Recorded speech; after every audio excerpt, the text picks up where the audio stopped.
Meus irmãos, abra sua Bíblia no Evangelho de Marcos, capítulo 5.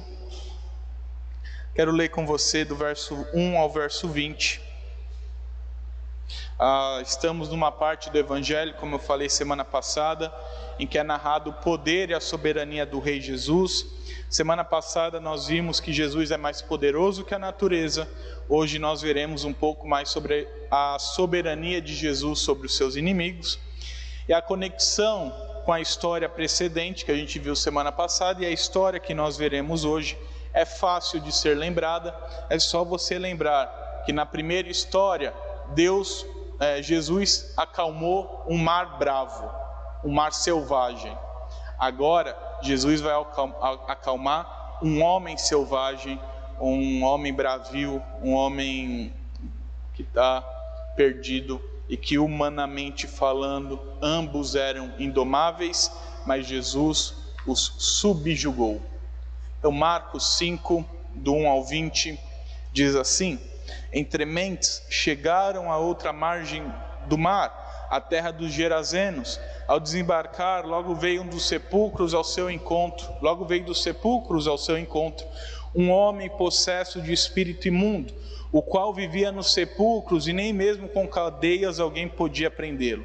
Porque, tendo sido muitas vezes preso com grilhões e cadeias, as cadeias foram quebradas por ele e os grilhões despedaçados, e ninguém podia subjugá-lo. Andava sempre de noite e de dia, clamando por entre os sepulcros e pelos montes, ferindo-se com pedras. Quando de longe viu Jesus, correu e adorou, e exclamando com alta voz: Que tenho eu contigo, Jesus, Filho de Deus, do Deus Altíssimo? Conjuro-te por Deus que não me atormentes. Porque Jesus lhe dissera: Espírito imundo, sai desse homem. E perguntou-lhe: Qual o teu nome? Respondeu ele: Legião é o meu nome, porque somos muitos. E rogou-lhe encarecidamente que os não mandassem para fora do país. Ora, pastava ali pelo monte uma grande manada de porcos, e os espíritos imundos rogaram a Jesus, dizendo: Manda-nos para os porcos, para que entremos neles. Jesus o permitiu. Então, saindo os espíritos imundos, entraram nos porcos, e a manada, que era cerca de 2.000, precipitou-se despenhadeiro abaixo do mar, para dentro do mar, onde se afogaram. Os porqueiros fugiram e anunciaram na cidade pelos campos. Então saiu o povo para ver o que sucedera. Indo ter com Jesus, viram o endemoniado, o que tivera a legião, assentado, vestido em perfeito juízo, e temeram. Os que haviam presenciado os fatos contaram-lhes o que acontecera ao endemoniado e acerca dos porcos, e entraram a rogar-lhe que se retirasse da terra deles. Ao entrar Jesus no barco, suplicava-lhe o que fora endemoniado que o deixasse estar com ele. Jesus, porém, não lhe o permitiu, mas ordenou-lhe: Vai para a tua casa, para os teus, anuncia-lhes tudo o que o Senhor te fez e como teve compaixão de ti. Então ele foi e começou a proclamar em Decápolis tudo o que Jesus lhe fizera, e todos se admiravam. Oremos mais uma vez. Pai Santo, tua palavra foi lida e será exposta essa noite. Que o Senhor fale aos nossos corações, a fim de que saiamos daqui mais parecidos com teu Filho Jesus. É a nossa oração no nome de Jesus. Amém.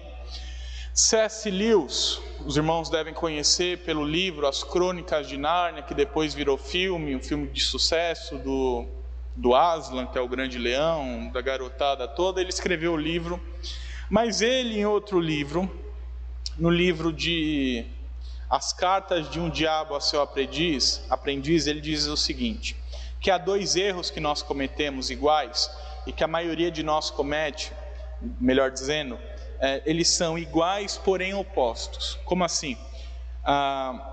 Um deles é de não acreditar em demônios. Um desses erros é de não acreditar e falar que demônio não existe, que essas coisas sobrenaturais, esses espíritos imundos são inexistentes. O outro erro é o outro lado da moeda, é ficar com tanto medo que não vive direito, É ficar com tanto medo de demônio que começa a pensar que tem demônio em qualquer lugar, que tem demônio em tudo. Então, dois erros que são distintos, mas iguais no que tange a Satanás gostar de nos ver cometendo tais pecados e tais erros, porque assim ele nos engana.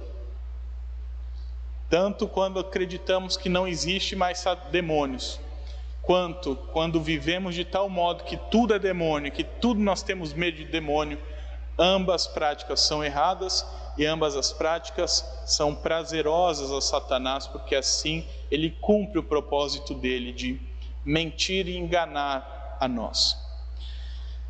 Pois bem, nós vimos quinta-feira sobre a aula sobre os anjos, uma aula que não vai sair porque a câmera travou, então quem viu, viu, quem não viu, infelizmente, só no Novo Céu e Nova Terra.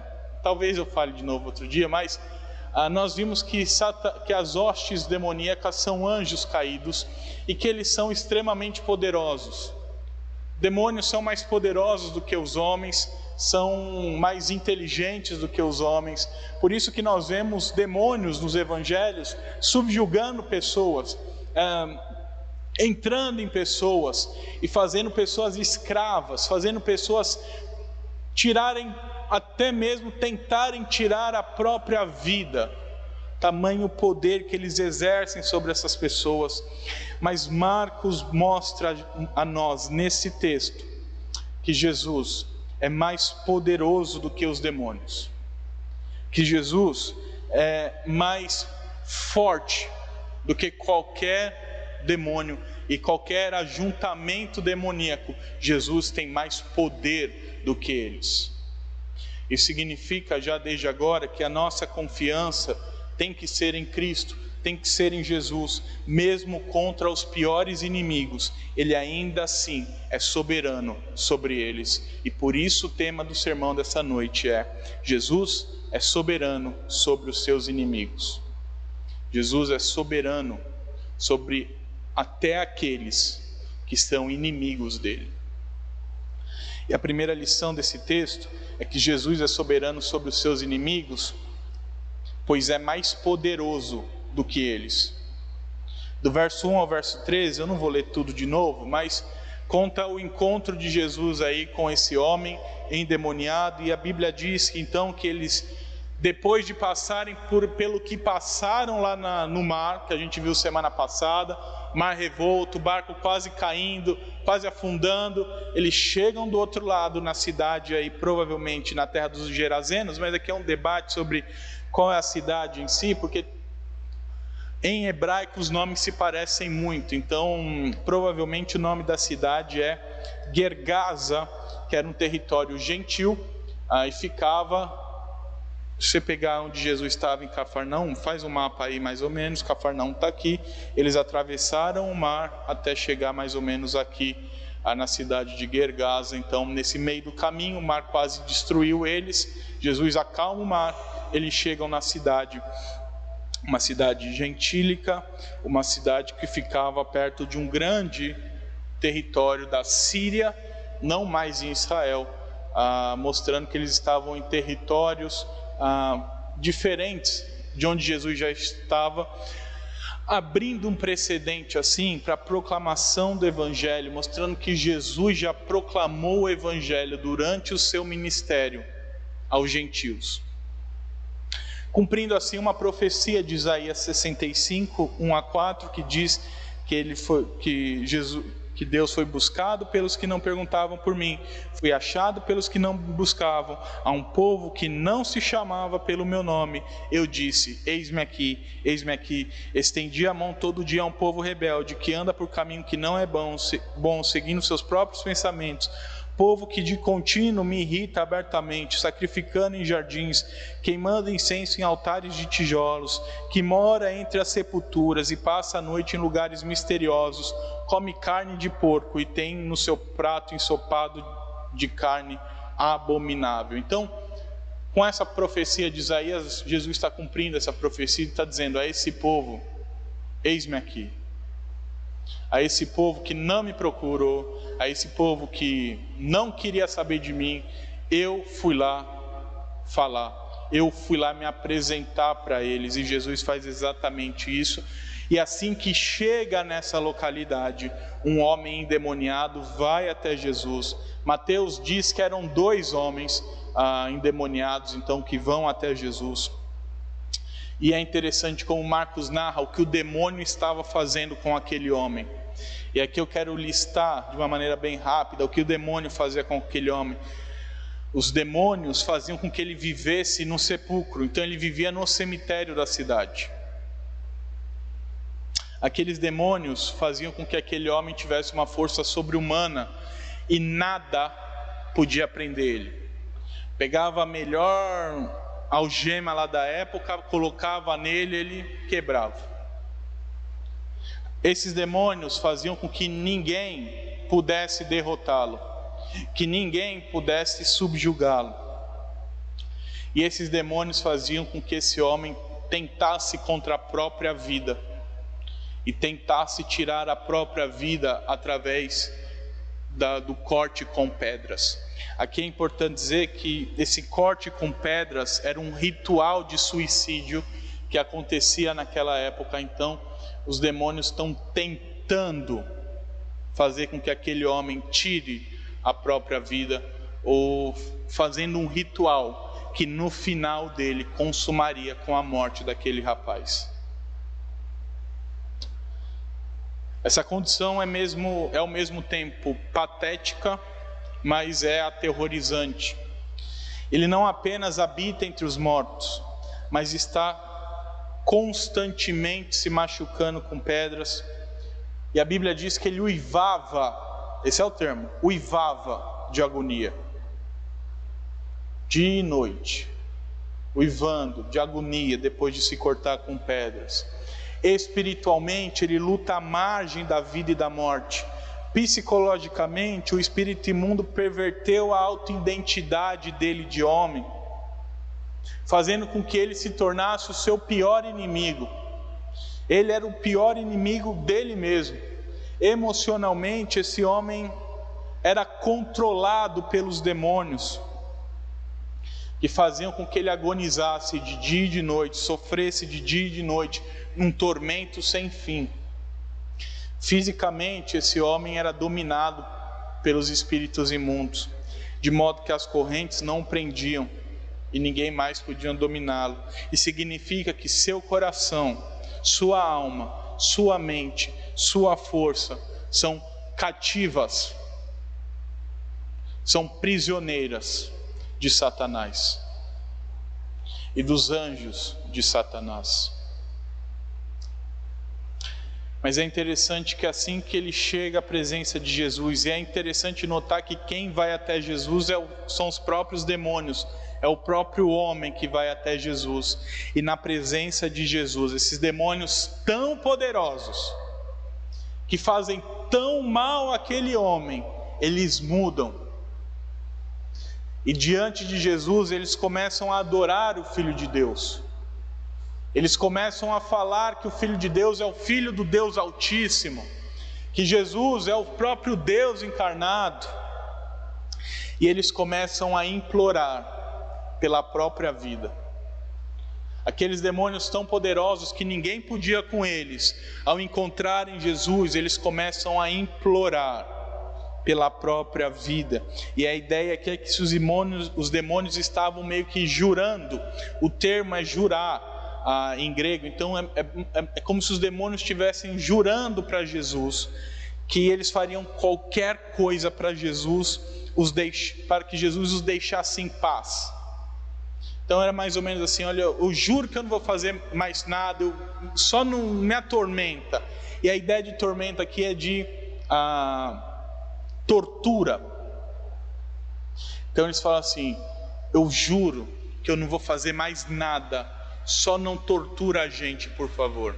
Aqueles demônios que eram os maiorais, agora caem de joelhos prostrados ante ao poder, ante a soberania, diante da glória do Filho de Deus. Com isso, Marcos está mostrando de maneira bem clara que os inimigos de Jesus são nada perto de Jesus. são fracos, por mais fortes que eles pareçam. Por mais fortes que eles pareçam aos olhos humanos, diante do Filho de Deus, eles não são nada, além de servos que devem se prostrar, adorar e clamar pela própria vida. E Jesus então ordena que eles saiam daquele homem. E quando pergunta o nome a ele, os demônios respondem: Legião. E legião, meus irmãos, significa um destacamento do exército do Império Romano, composto de 5.000 a 6.000 homens, fortes soldados. E é importante dizer aqui que, ao contrário do que alguns estudiosos dizem, Marcos não está fazendo uma crítica social, tá? Porque a carta é escrita aos romanos, então falar que associar os soldados a demônios pode parecer uma crítica social, mas Marcos não está fazendo isso. Marcos simplesmente também não está falando a quantidade exata de demônios que tinha dentro daquele homem. Marcos está narrando que quando eles se apresentam assim, Marcos diz qual é o tamanho da força daquele destacamento infernal. Qual o tamanho do poder? Porque não havia nada mais temível do que a legião romana diante da sua porta, assim. Se você fosse um soldado e no outro lado tivesse a legião romana, certamente você estaria orando para que alguém inventasse uma paz do nada, ou você estava pensando seriamente em abandonar o campo de batalha, porque o resultado seria a sua morte, se o enfrentamento acontecesse. Marcos então está mostrando qual o tamanho do poder daqueles demônios, daquele destacamento demoníaco. E é interessante que mesmo esse poder tão grandioso, mesmo esse poder tão, que a gente olha e fala, salta aos olhos, é nada perto da soberania do Filho de Deus.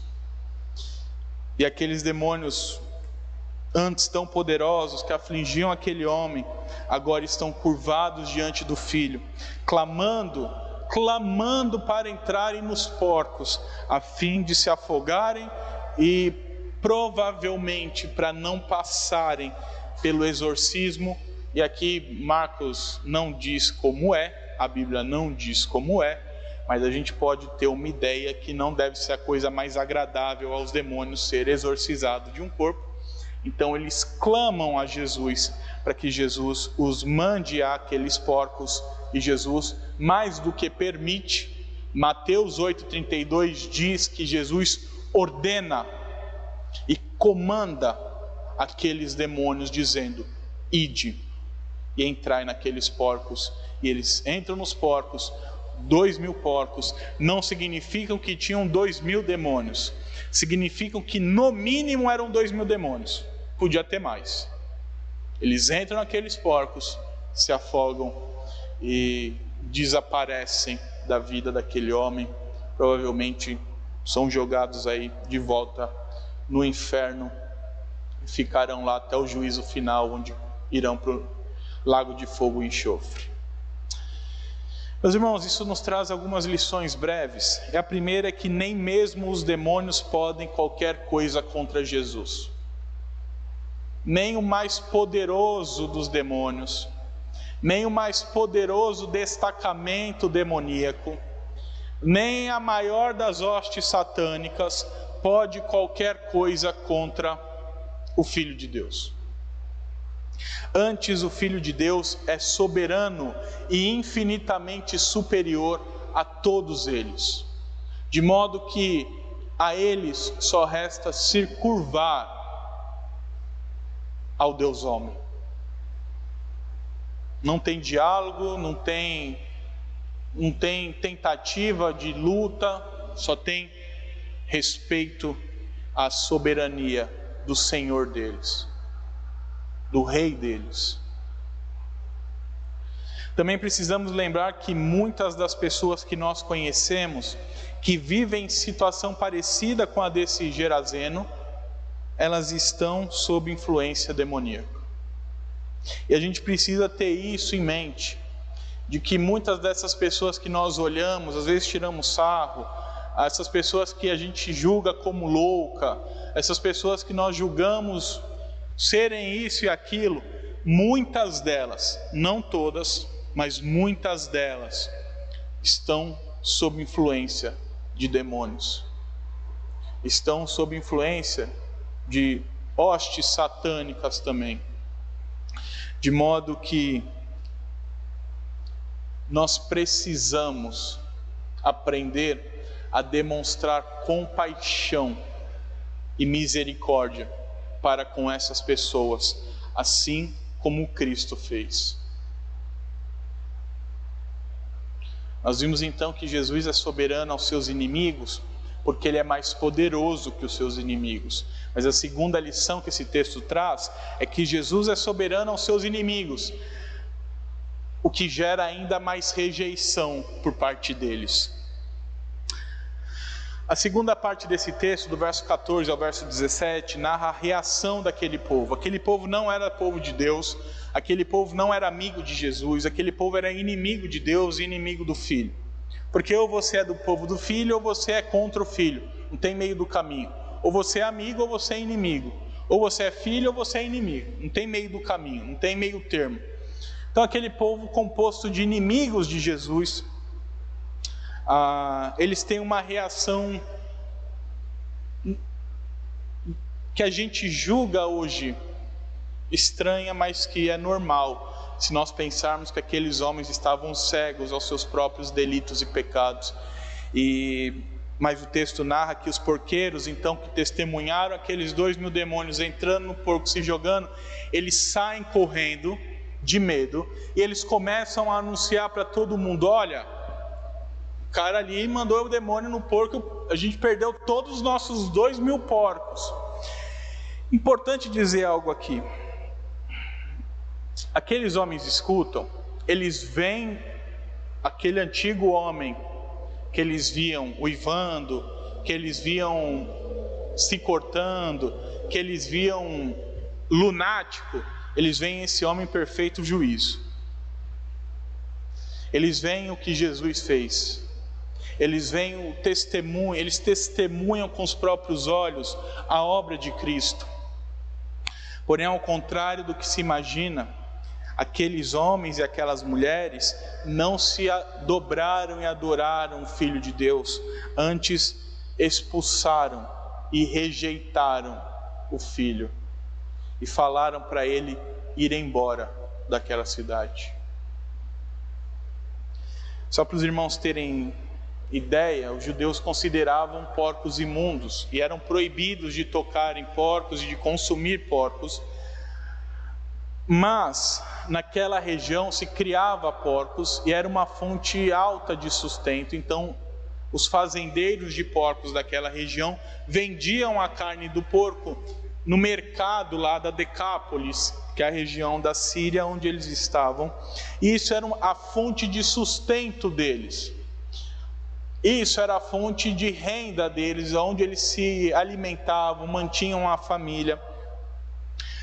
Portanto, mesmo ao observar a grandiosa obra de Jesus, mesmo ao observar o que Jesus tinha acabado de fazer, de ter curado um homem, de ter salvo um homem, eles ainda ficam cegos pelo amor deles à renda, pelo amor deles ao dinheiro, pelo amor deles ao fonte de lucro que eles têm, de modo que agora, movidos por medo de Jesus em si, e também pela ganância de terem perdido dinheiro, eles então expulsam Jesus daquela cidade. Eu creio que se Jesus não tivesse feito o milagre que fez, e eles não tivessem visto o tamanho do milagre, eu creio que eles tentariam matar Jesus. Mas, como eles viram o poder, eles estavam com medo, eles só falaram assim: vamos tentar expulsar e vai que ele vai embora. E foi o que eles fizeram. Isso nos mostra que o resgate e salvação de uma pessoa para Jesus, que salvar alguém, que resgatar alguém, que transformar alguém para Jesus, é mais importante do que qualquer dinheiro no mundo. do que qualquer catástrofe financeira que isso possa gerar. Para Jesus, uma pessoa, mesmo os mais desprezíveis, como a situação daquele rapaz, vale mais do que qualquer dinheiro do mundo.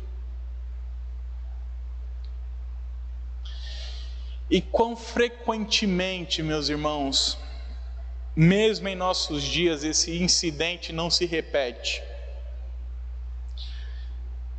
Pessoas que gostam de Jesus, que querem escutar de Jesus, mas ouvindo o preço e as implicações do que é ser seguidor de Cristo, do que é fazer a obra de Jesus, acabam por rejeitar o Filho de Deus. Pessoas que falam assim: olha, Jesus é um cara legal, bacana esse Jesus, mas ao saber que tem que morrer para si, para as próprias vontades e viver para Cristo, falam: fanatismo religioso, não quero saber disso.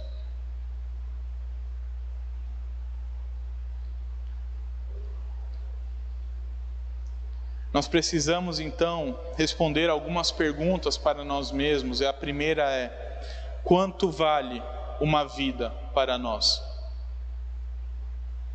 Quanto vale pregar o Evangelho para alguém e ver aquela pessoa ser transformada? Quanto vale pregar o Evangelho para alguém e ver aquela pessoa ser salva? Quanto vale? Para Jesus valia muito, ao ponto de dinheiro nenhum desse mundo pagar, ao ponto de valer todo o esforço, ao ponto de valer ser expulso daquela cidade por conta disso, ao ponto de lutar contra uma legião de demônios por conta daquilo. Por isso que nós precisamos então entender que nós precisamos dar o máximo das nossas vidas para que qualquer pessoa seja transformada.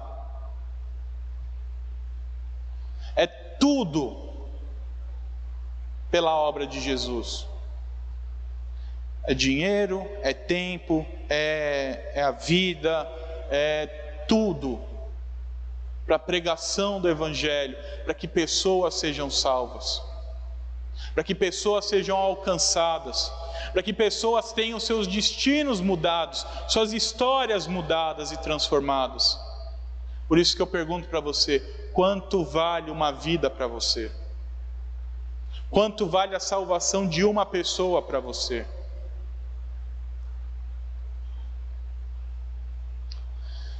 Além disso, o que é importante para você? Essa é a segunda pergunta. O que é importante para você? É alcançar vidas para Jesus? Ou é seu sossego, sua paz de espírito, seu dinheiro? O que vale mais? Na balança, o que é mais importante? O que vale mais? O que pesa mais para você? Pois as nossas respostas a essas duas perguntas nos mostrarão se nós somos mais parecidos com Jesus ou mais parecidos com aquelas pessoas que expulsaram Jesus daquela cidade. Nós vimos então que Jesus é soberano sobre os seus inimigos porque Ele é mais poderoso que eles. Mas isso gera rejeição maior por parte de seus inimigos. Mas a terceira lição desse texto é que Jesus é soberano sobre os seus inimigos, portanto, só Ele, só Jesus é capaz de transformar a vida deles. O texto termina dizendo que Jesus, depois de ser expulso, ele está indo embora, ele está entrando no barco, mas aquele homem que antes estava possesso, ele aparece mais uma vez, e agora ele suplica a Jesus, ele suplica para que Jesus o deixe acompanhar, para que Jesus o deixe entrar naquele barco e ele seja mais um dos discípulos que siga Jesus. E é interessante a resposta de Jesus, porque você lê o texto e não espera que Jesus dê uma resposta dessa, porque Jesus fala não. Jesus fala não. Aquele homem suplica para seguir Jesus, mas Jesus fala não, porque o propósito de Jesus para com aquele homem era diferente. E ele diz então o que aquele homem deveria fazer. E a ordem é legal, a ordem é bacana, porque Jesus fala para ele não seguir, mas voltar para a família dele e anunciar o evangelho e testemunhar, falar o que o Senhor tinha feito para com ele, como a misericórdia e o amor, a compaixão de Jesus tinham sido tão grandes para aquele homem. E depois de falar com a família, ele deveria então pregar o evangelho para toda a região da Decápolis, para toda a região da Síria, para todos os gentios que habitavam aquela região, uma região formada por 10 cidades, que hoje a gente chama de Síria, que na época era Síria também, mas conhecida como Decápolis. Por quê? Porque apesar de pagarem impostos ainda para Roma, eles meio que se juntaram e formaram um bloco econômico ali, formaram um bloco de defesa. Então falaram, se atacar um de nós, todo mundo responde. Vamos fazer comércio entre nós. Então cidades como Citópolis, Filadélfia, Gerasa, Pelo, Damasco, Canata, Dion, Abilá, Gadara, Ipo, se juntaram e falaram assim: vamos nos unir, apesar das nossas diferenças, para fazer trocas comerciais, defesa um dos outros. E essa região, conhecida como Decápolis, a essas cidades, aquele homem pregou o evangelho. Isso significa, meus irmãos, que antes de Paulo, antes de Pedro, o primeiro missionário aos gentios foi o homem que foi curado por Cristo. Todos nós, eu creio que somos de origem gentílica. Eu, pelo menos, não tenho nenhum parente judeu, não tenho ninguém, nem tio, nem bisavó, nem tataravó. Sei que alguns irmãos têm aqui, mas eu creio que a maioria é gentil. O evangelho chegou a nós primeiro através desse homem. Através desse homem que era habitação de pelo menos 2.000 demônios, mas que valeu Jesus ter ido lá, quase afogado no meio do caminho, expulsado aqueles demônios, ser expulso da cidade, para que aquele homem, agora transformado, pregasse o evangelho naquela região. E a Bíblia diz que ele fez, e muitos se maravilhavam. E é interessante que Jesus, então, ele não só dá a missão, mas como ele ensina o que aquele homem deveria pregar, como aquele homem deveria evangelizar. E ele diz, simplesmente, ele deveria anunciar o que Jesus tinha feito na vida dele e como era grande o amor de Jesus por ele. Só isso. Ele não precisava dar as doutrinas calvinistas. Eles não precisavam ensinar as doutrinas bíblicas. A única coisa que ele precisava era falar o que Jesus tinha feito e quão grande era o amor de Jesus para com ele. E ele fez exatamente isso. Ele pregou exatamente esse evangelho. Ele não foi discípulo de Jesus, de andar com Jesus muito tempo. Ele só viu Jesus no barco, pediu, Jesus falou não e mandou. E mesmo assim, ele já estava pregando o evangelho. Ele tinha acabado, no mesmo dia, Mesmo dia. Pela manhã ele tem 2.000 demônios. De tarde ele está pregando o evangelho. De tarde ele está anunciando o que Jesus fez. De tarde ele está falando do amor de Jesus para com ele e para com aqueles que creem nele. Com isso, Marcos nos mostra que Jesus, mais do que subjugar em vencer seus inimigos, Jesus também é o único capaz de transformar um antigo inimigo em amigo, um antigo inimigo em alguém do seu povo. E com situações menos dramáticas do que essa, todos nós aqui fomos parecidos com aquele rapaz. Talvez você não teve 2.000 demônios dentro de você, mas você certamente era inimigo de Jesus, até que Jesus te fez amigo dele, até que Jesus transformou você, porque Ele pode, Ele é mais poderoso do que você, para te transformar e falar: olha, aquele antigo você morreu, e agora nasceu ou ressuscitou uma nova criatura. Por isso que a gente diz que a gente nasceu de novo. Portanto, meus irmãos, esse texto nos traz algumas lições, e a primeira é que a nossa família é o nosso primeiro campo missionário. Antes de pregar o evangelho para os de fora, você precisa pregar o evangelho para os de dentro. É claro que talvez eles não sejam chamados, ou Deus ainda não ainda naquele tempo decidiu salvar, eles podem demorar mais um tempo, mas as primeiras pessoas que têm que escutar a sua pregação são seus familiares,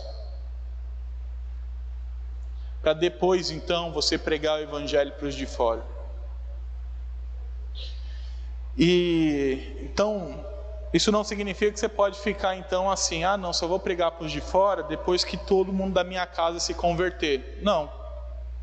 Até porque, se os irmãos bem lembram, os irmãos de Jesus não acreditavam em Jesus durante o ministério dele, mas Jesus mesmo assim pregou o evangelho.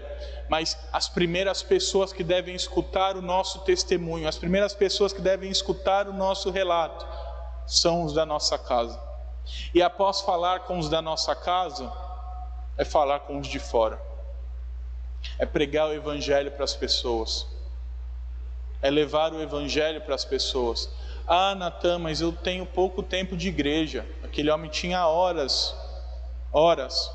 de conversão e já estava levando o evangelho como missionário para uma região inteira,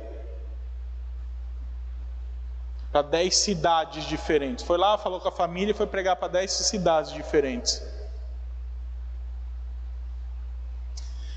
Segundo, o conteúdo da sua evangelização é o que Jesus fez na sua vida e o amor de Jesus por você.